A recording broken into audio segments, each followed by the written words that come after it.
বন্ধুরা, cricket Times বাংলায় তোমাদের স্বাগত।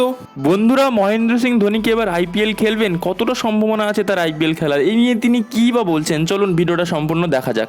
বন্ধুরা, মহেন্দ্র সিং ধোনির তুমি যদি বিশাল বড় ফ্যান হয়ে থাকো তাহলে অবশ্যই আমাদের চ্যানেলটিকে সাবস্ক্রাইব করে দিও। মহেন্দ্র সিং ধোনি অবশ্য বলেছেন তিনি পরবর্তী 2025 আইপিএল খেলবেন কিনা সেটা নির্ভর করছে বেশ কিছু বিষয়ের ওপর। একটি দল সর্বোচ্চ কতজনকে রিটেন করতে পারবে, এমনকি যে পরিমাণ অর্থে তিনি রয়েছেন তার থেকে অনেকটা কমে তাকে নেওয়া যায় কিনা, এরকম বেশ কিছু শর্ত তার মন মতো হলেই নাকি তিনি আইপিএল খেলবেন বলে জানিয়েছেন। তবে শোনা যাচ্ছে মহেন্দ্র সিং ধোনি মাত্র 4 কোটি টাকায় রিটেন হতে চলেছেন চেন্নাই সুপার কিংসে। শোনা যাচ্ছে বোর্ড একটি পুরনো নিয়ম আনতে চলেছে। এই নিয়মটি হলো অবসরপ্রাপ্ত ক্রিকেটারদের আনক্যাপ বিভাগের মধ্যে রাখা। যে সমস্ত প্লেয়ার কমপক্ষে 5 বছর আগে জাতীয় দল থেকে অবসর নিয়েছে তাদের আনক্যাপড প্লেয়ার হিসেবে চিহ্নিত করা। সেই নিয়ম চালু হলে মহেন্দ্র সিং ধোনি মাত্র 4 কোটি টাকায় চেন্নাই সুপার কিংস দলে খেলতে পারবে। মহেন্দ্র সিং ধোনি অবসর নিয়েছেন 2020 সালে। সেই দিক থেকে দেখতে গেলে আগস্ট মাসে মহেন্দ্র সিং ধোনির 5 বছর অবসর নেওয়া পূর্ণ হয়েছে। তবে অনেকটাই সম্ভাবনা আছে মাত্র 4 কোটি টাকায় চেন্নাই সুপার কিংসে রিটেন হতে পারেন মহেন্দ্র সিং ধোনি।